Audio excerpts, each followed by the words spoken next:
Students, now let's try to understand how chloralkali process is used to make sodium hydroxide. देखते हैं। पहले तो देखते हैं कि हम कौन सा केमिकल यूज़ कर रहे हैं। क्लोरअल्कली में we are taking brine. From this side we are taking brine. Now what is brine? Saturated solution of sodium chloride in water is brine. तो पानी के अंदर बहुत सारा क्या है, सोडियम क्लोराइड। तो यहाँ पर हमारा सोडियम क्लोराइड जमा हो गया है। We have 2 electrodes. ये इलेक्ट्रोड्स यहाँ पर एक बैटरी से जुड़े हुए हैं, जिसमें कि ये हिस्सा है एनोड और ये कैथोड। ये ब्लू कलर जो है ये ब्राइन आपको शो हो रहा है, ये 2 इलेक्ट्रोड्स। उसके बाद ये थोड़े जो ओपनिंग्स हैं यहाँ पर, ये सॉल्यूशन जो है उसकी मूवमेंट होगी या एयर की मूवमेंट होगी जो यहाँ पर फॉर्म होने वाली है या प्रेजेंट है ऑलरेडी। इसके बाद देखिए ये बीच में जो है हमारे पास एक मेम्ब्रेन है। मेम्ब्रेन मतलब एक ऐसा लेयर जो कि मूवमेंट जो है रिस्ट्रिक्टेड रहेगा। This is membrane. जैसे आपने पढ़ा है प्लाज्मा मेम्ब्रेन, ऐसी मेम्ब्रेन होगी जो कि फ्लूइड की रिस्ट्रिक्टेड मूवमेंट अलाउ करेगी। Membrane is here. अब होगा क्या, यहाँ पर जब इलेक्ट्रिक करंट पास होगा, बैटरी से इलेक्ट्रिक करंट जब पास होगा, ये पॉजिटिव इलेक्ट्रोड है, तो रिएक्शन स्टार्ट होगा। हम देखिए कौन क्या होने वाला है। देखिए सोडियम क्लोराइड जो है वो डिसोसिएट होगा, NaCl, वो बनाएगा Na पॉजिटिव और Cl नेगेटिव। इस पे पॉजिटिव चार्ज है, इस पे नेगेटिव, तो ये उस इलेक्ट्रोड की तरफ जाएगा जिस पर अपोजिट चार्ज है।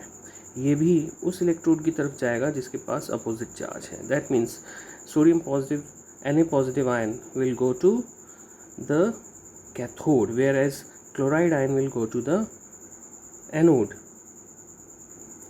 इसके अलावा कौन यहाँ पर आयन्स प्रोड्यूस कर रहा है? इसके अलावा है वाटर। वाटर जब डिसोसिएट होगा H2O, it will dissociate to give H positive plus, और कौन सा आयन मिलने वाला है? OH negative ion. ये 2 आयन्स मिलने वाले हैं, इसमें से H पॉजिटिव उस इलेक्ट्रोड की तरफ जाएगा जिस पर अपोजिट चार्ज है, OH नेगेटिव उसकी तरफ जिस पर अपोजिट चार्ज है। Opposite charge attract each other. इस हिसाब से आपको ये ध्यान में रखना है कि जो भी अपोजिट चार्जेस हैं वो अपोजिट इलेक्ट्रोड्स की तरफ मूव कर रहे होंगे। यहाँ पर ये पॉजिटिव चार्ज के कारण ये पॉजिटिव है और ये इस वक्त नेगेटिव है। नेगेटिव होने का मतलब ये है it has excess of electrons, इसके पास इलेक्ट्रॉन्स ज़्यादा हैं, and this is electron deficient, इसके पास इलेक्ट्रॉन्स की कमी है। अब देखिए अब रिएक्शन आगे कैसे प्रोसीड होने वाला है।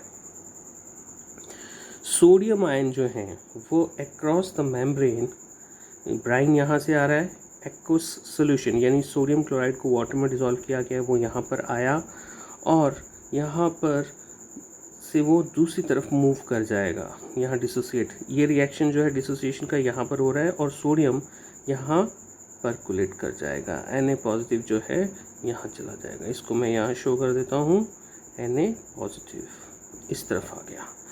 दूसरी तरफ रह गया Cl नेगेटिव, वो तो इस इलेक्ट्रोड के पास आना था। Cl नेगेटिव क्या करने वाला है? Cl नेगेटिव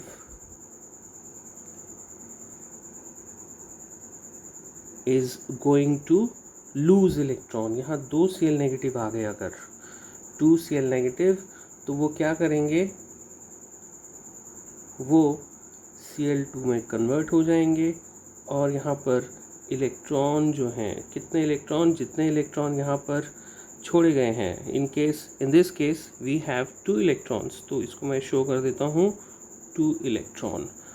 तो ये जो Cl2 है वो यहाँ से बाहर आना शुरू हो जाएगी उस केस में।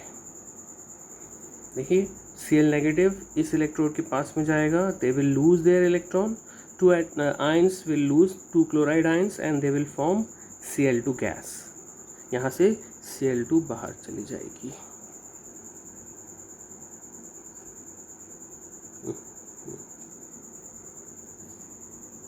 तो ये हो गया Cl2 गैस, क्लोरीन गैस। दूसरी तरफ इस इलेक्ट्रोड के पास में H पॉजिटिव देखिएगा आप, H पॉजिटिव यहाँ पर होंगे और वो क्या करने वाले हैं, H पॉजिटिव, इसको मैं अलग से शो करता हूँ। यहाँ पर मान लीजिए 2 H पॉजिटिव आएंगे। H पॉजिटिव को क्या चाहिए, it needs electrons, H positive needs electron. तो 2 H पॉजिटिव आएंगे, दे विल गेट इलेक्ट्रॉन्स। कितने इलेक्ट्रॉन्स, 2 इलेक्ट्रॉन्स। यहाँ पर जो रिएक्शन हो रहा है ये नेगेटिव इलेक्ट्रोड है, यहाँ ज़्यादा इलेक्ट्रॉन है, H पॉजिटिव अपोजिट चार्ज वाले इलेक्ट्रोड पे आएगा और वो क्या करेगा, it will gain 2 electrons to form H2 gas. H2 gas बनेगी। ये गैस इस इलेक्ट्रोड, बीच में मेम्ब्रेन है, ये वाली गैस इधर नहीं जा पाएगी, Cl2 इधर नहीं आ पाएगी, तो इस हिसाब से you will get H2 gas from here. रह गया OH नेगेटिव आयन, वो सोल्यूशन में प्रेजेंट है और वो इस वक्त यहाँ पर है। यहाँ पर ढेर सारे OH नेगेटिव हैं और ये ढेर सारे OH नेगेटिव Na पॉजिटिव के साथ रिएक्ट करेंगे and together they will form NaOH। ये यहाँ पर क्या बनाने वाले हैं, NaOH बनाने वाले हैं और ये यहाँ से अलग निकाल लिए जाएंगे NaOH। तो वी हैव दिस मेम्ब्रेन जिसके अक्रॉस यहाँ पर रिएक्शन चलता रहेगा। क्लोराइड आयन जो है यहाँ आते रहेंगे, OH नेगेटिव यहाँ आते रहेंगे क्योंकि ब्राइन यहाँ से एंटर कर रहा है और ये जैसे जैसे रिएक्शन बढ़ता जाएगा NaOH की कंसंट्रेशन बढ़ती जाएगी और इस तरीके से this is how chlor alkali process is used to make NaOH, sodium hydroxide. Sodium hydroxide is base, ये एक स्ट्रॉन्ग बेस है, उसको और आगे अलग किया जाएगा तो ये फॉर्मेशन होगा हमारे आगे के रिएक्टेंट्स का। ठीक है, this is how it works. यहाँ से निकलने वाली क्लोरीन गैस जो है उसको it will be use in another processes और ये भी हाइड्रोजन जो यहाँ से निकल रही है उसको भी दूसरी प्रोसेसेस पे यूज़ कर सकते हैं। जैसे कि इसको हम यूज़ करने वाले हैं नेक्स्ट किसमें, for making calcium oxychloride CaOCl2 यानी ब्लीचिंग पाउडर बनाएंगे, जबकि इसको हम यूज़ करके कुछ और प्रोडक्ट अमोनिया बना सकते हैं या उसकी रिक्वायरमेंट के हिसाब से दूसरी जगह यूज़ कर लेंगे। ठीक है, तो ये इस तरीके से हम यहाँ पर प्रोसेस को यूज़ करते हैं। This is what क्लोर alkali process. तो इलेक्ट्रोड रिएक्शंस हम एक बार फिर से देख लेते हैं। हमारे पास एक इलेक्ट्रोड जो है वो है कैथोड। कैथोड पर देखते हैं क्या हो रहा है। कैथोड पर यानी कि जिसका कि नेगेटिव चार्ज है, जैसे कि मैंने आपको बताया कौन उसके पास आने वाला है, ऐसा कोई आयन जिस पर अपोजिट चार्ज होगा। अगर कैथोड नेगेटिव है तो फिर वो आयन पॉजिटिव होना चाहिए। तो इस केस में देखिए डिसोसिएशन होने पर H पॉजिटिव इसके पास आने वाला है। तो H पॉजिटिव यानी हाइड्रोजन आयन, इसके बाद इसको क्या चाहिए, इट इज़ इलेक्ट्रॉन डेफिशिएंट, इसके पास इलेक्ट्रॉन्स की कमी है। अगर हम फॉर्म में लिखें प्रॉपर तो AQ लिखा जाएगा। और इसके बाद आपको ये ध्यान रखना है, we should take 2H positive because it is going to make H2 gas and each atom will require 1 electron.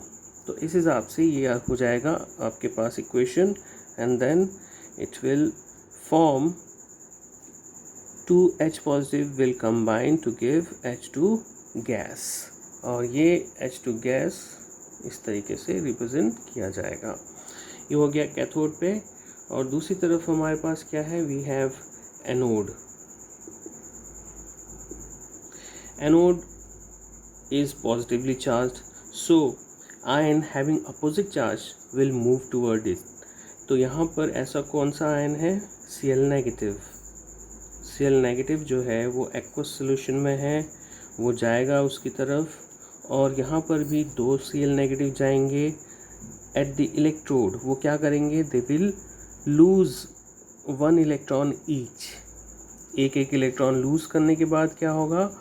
They will neutralize, they will get neutralize and they will combine. Free radicals जो हैं उनके combine हो जाएंगे और उस case में वो बना देंगे Cl2 गैस. अब उन्होंने लूज क्या किया है? They have lost 2 electrons. ये इलेक्ट्रॉन देखिए, 2 यहाँ पर लिए गए, 2 यहाँ दिए गए. ओवरऑल इलेक्ट्रिकल न्यूट्रलिटी बनी रहेगी और इस हिसाब से करंट जो है वो मूव करता रहेगा, क्योंकि करंट क्या है? मूवमेंट ऑफ इलेक्ट्रॉन्स या ये charge particles. In this case देखिए, now let's see the making of bleaching powder. Bleaching powder जो है उसको हम कैल्शियम ऑक्सीक्लोराइड भी बोलते हैं. तो हम इसको कैसे शो करेंगे? Calcium oxychloride CaOCl2. ये क्या है? This is bleaching powder. अब इसकी खास बात क्या है? It can release Cl2 which is use to disinfect water या ब्लीचिंग, और ब्लीचिंग यूजेस में भी ये लाया जाता है. तो अब इसकी मेकिंग में देखिए करना क्या है. It is made by reacting calcium hydroxide. Calcium hydroxide होता है CaOH whole twice, reacting with chlorine gas. जो क्लोरीन आपने देखा हमने क्लोरअल्कली प्रोसेस में निकाली थी, एक इलेक्ट्रोड से निकली थी Cl2 से, उसको भी यहाँ यूज़ किया जा सकता है Ca. और फिर यहाँ पर हमारा ऑक्सीजन बीचों बीच आ गया Cl2 प्लस. अब नेक्स्ट हमारे पास है H2O. ये फॉर्मेशन है. इस तरीके से ये रिएक्शन यहाँ पर होगा.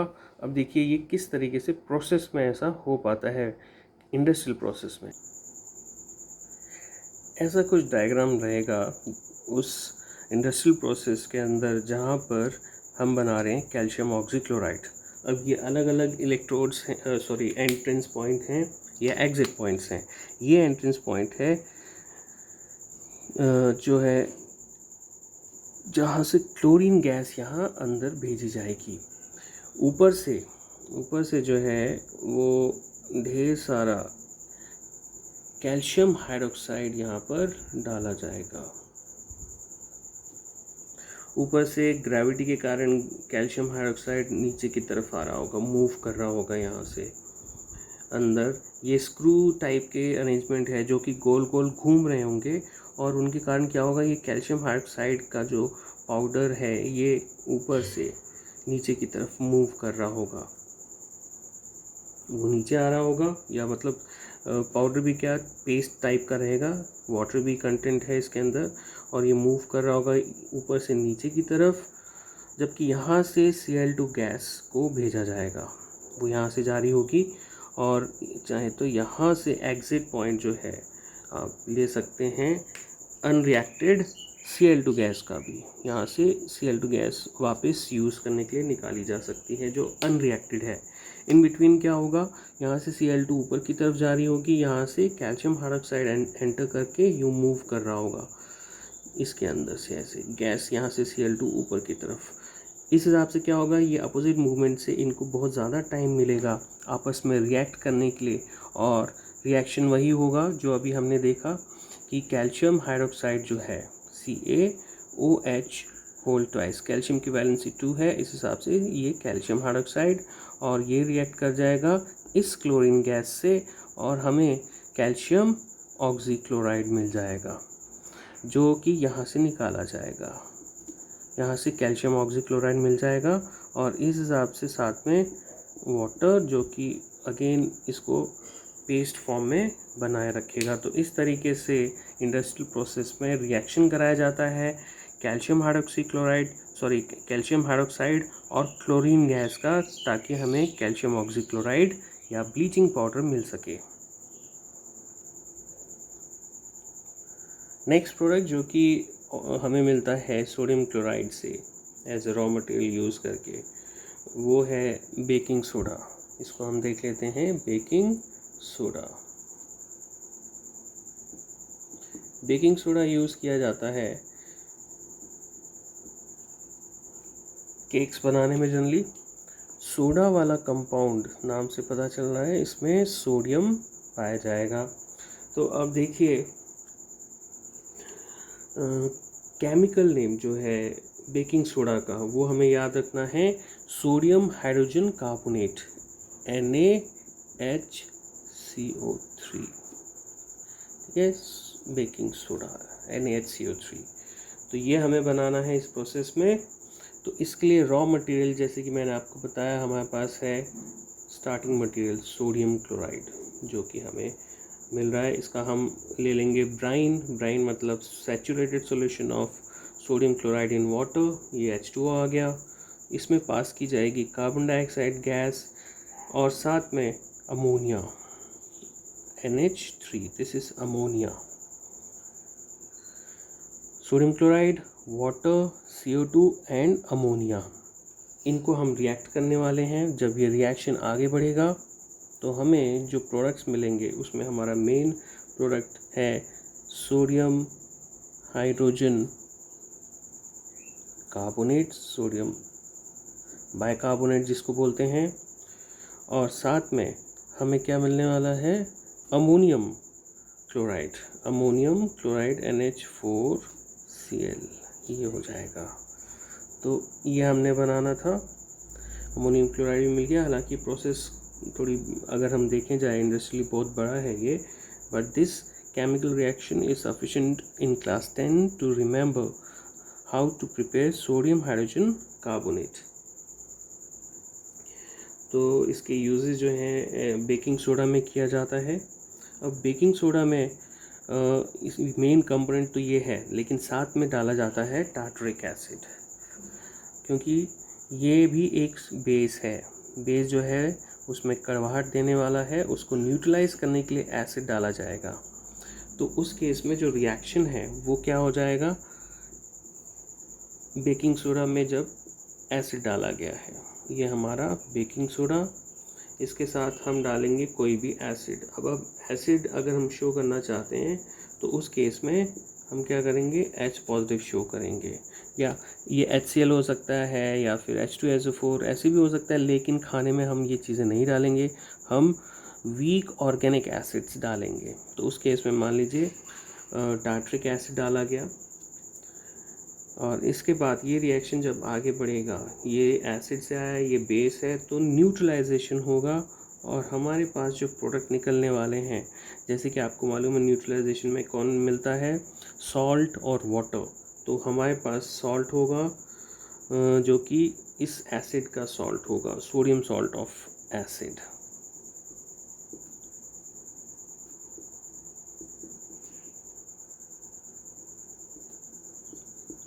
और इसके अलावा क्या होगा, हमारे पास H2O होगा, और ये कार्बोनेट आयन है इसलिए यहाँ पर CO2 भी जनरेट होने वाली है। तो ये आप ध्यान रखेंगे, यहाँ CO अगर यहाँ हम यूज़ कर रहे होते, मान लीजिए सोडियम कार्बोनेट, ये हाइड्रोजन कार्बोनेट है, अगर हम सोडियम कार्बोनेट करते तो वो Na2CO3 होता, और उस केस में भी CO2 जनरेट हो रही होती क्योंकि वहाँ कार्बोनेट आयन है। अब हम देखते हैं concept of water of crystallization. होता क्या है, सॉलिड्स जो हैं, जब सॉल्ट्स की हम बात करें तो उनके जो स्पेसेस होते हैं उनके बीचों बीच वाटर के मॉलिक्यूल्स ट्रैप हो जाते हैं क्रिस्टल्स में। तो वो वाटर ऑफ क्रिस्टलाइजेशन जो है वो है वाटर ऑफ जिसकी हम बात कर रहे हैं, जिसका एग्जांपल एक हमारे पास, जैसे कि अगर बात करें सोडियम कार्बोनेट की, आप देखेंगे Na2CO3 सोडियम कार्बोनेट, अगर इसको 10 मॉलिक्यूल्स वाटर के मिल जाते हैं, 10 H2O, तो उस केस में ये बन जाता है Na2CO3 डॉट 10 H2O।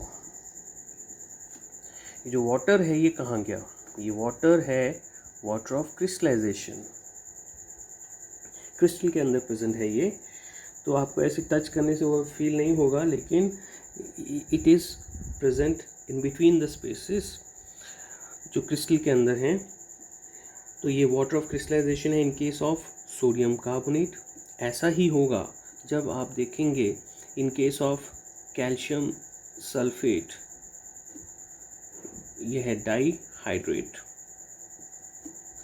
जिप्सम जिसको हम बोल रहे हैं, जिप्सम से हम बनाने वाले हैं प्लास्टर ऑफ पेरिस। हमको क्या करना है, we have to only heat it. ये टेम्परेचर जो है ये कितना होना चाहिए, 373 केल्विन।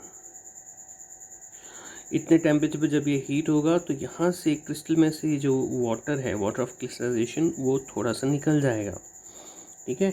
और उस केस में आपका जो कैल्शियम सल्फेट का नया फॉर्मूला बनेगा गर्म करने पर, जो पानी निकलने के बाद, वो ये हो जाएगा। ये क्या है, this is plaster of Paris. साथ में जो पानी है वो कितना रह गया है, आधा अगर निकला है तो 1.5 रह गया है। 1.5 के लिए 1/2 H2O लिख दो, या फिर इसके अलावा आप लिख सकते हैं इसको हटा के 3/2 H2O लिख दो। तो ये इक्वेशन सेम है, this is water of crystallization जो अंदर प्रेजेंट है। ऐसा ही हमें देखने को मिलेगा in case of copper sulphate. ये कैल्शियम सल्फेट है, ये है कॉपर सल्फेट। कॉपर सल्फेट में अगर वो 5 मॉलिक्यूल हैं पानी के, तो वो ब्लू कलर का क्रिस्टल होता है, ब्लू कलर का। लेकिन जब उसको हीट किया जाता है तो ये पानी यहाँ से निकल जाएगा और ये बन जाएगा सिर्फ कॉपर सल्फेट प्लस 5 के 5 अगर निकल जाते हैं तो ये 5H2 अलग, और ये हो जाएगा उस केस में वाइट क्रिस्टल्स। तो इस तरीके से यहाँ पर हमें ये देखने को मिलता है कि these substances have water between their crystals, which is called water of crystallization.